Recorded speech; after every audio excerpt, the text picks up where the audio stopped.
لحبيبي سناه من عرض ربي قلبي له موئل يرعاه بالحب ترقيه عيني وتأبى للكرى سكنا ما لم أشرقت نفسي بنور من فؤادي. One of our pious predecessors, Thabit ibn Nu'man, was hungry and tired as he was passing through a garden that bordered a river. He was so hungry that he could hear his stomach growling, and so his eyes became fixated on the fruits he saw on the various trees of the garden. In a fit of desperation, he forgot himself and extended his hand to an apple that was within reach. He ate half of it and then drank water from the river. But then he became overcome by guilt. Despite the fact that he had only eaten because of dire need, he said to himself, "Woe unto me! How can I eat someone else's fruits without his permission? I make it binding upon myself to not leave this place until I find the owner of this garden and ask him to forgive me for having eaten one of his apples." After a brief search, he found the owner's house.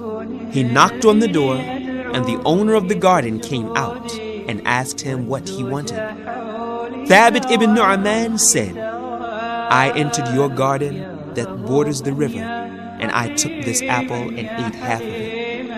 Then I remembered that it does not belong to me, and so I ask you now to excuse me for having eaten it and to forgive me for my mistake." The man said, "On one condition only will I forgive you for your mistake." Thabit ibn Nu'man asked, "And what is that condition?" He said, "That you marry my daughter." Thabit said, "I will marry her." The man said, "But heed you this, indeed my daughter is blind, she does not see, mute, she does not speak, deaf, she does not hear." Thabit began to ponder over his situation. A difficult predicament indeed did he find himself to be in now. What should he do? Not get out of it, thought Thabit, for he realized that to be tested by such a woman, to take care of her, and to serve her are all better than to eat from the foul pus matter of the hellfire as a reward for the apple that he ate. And after all, the days of this world are few and limited. And so he accepted the condition to marry the girl, seeking his reward from Allah, Lord of all that exists. He was nonetheless somewhat anxious in the days prior to the marriage. He thought, "How can I have relations with a woman who neither speaks, nor sees, nor hears?" So miserable did he become that he almost wished for the earth to swallow him up before the appointed date. Yet despite such apprehensions, he placed his complete trust upon Allah, and he said, "There is neither might nor power except with Allah. Indeed, to Allah do we belong, and to Him are we returning." On the day of his marriage, he entered upon her and saw her for the first time. She stood up before him and said, "Peace be upon you and the mercy and blessings of Allah." When he saw her grace and beauty, he was reminded of what he would see when he would imagine the fair maidens of paradise. After a brief pause, he said, "What is this? She indeed speaks, hears, and sees."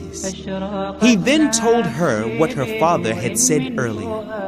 She said, "My father has spoken the truth. He said I was a mute because I do not speak any forbidden word. And I have never spoken to a man who is not lawful to me. And I am indeed deaf in the sense that I have never sat in a gathering in which there is backbiting, slander, or false and vain speech. And I am blind in the sense that I have never looked upon a man who is not permissible for me. Noble reader, reflect on and learn a lesson from the story of this pious man and this pious woman, and of how Allah brought them together. The fruit of this noble marriage was the birth of a child who grew up to fill the earth with knowledge. Yes, their son was Imam Abu Hanifa and Nu'man. May Allah have mercy on him.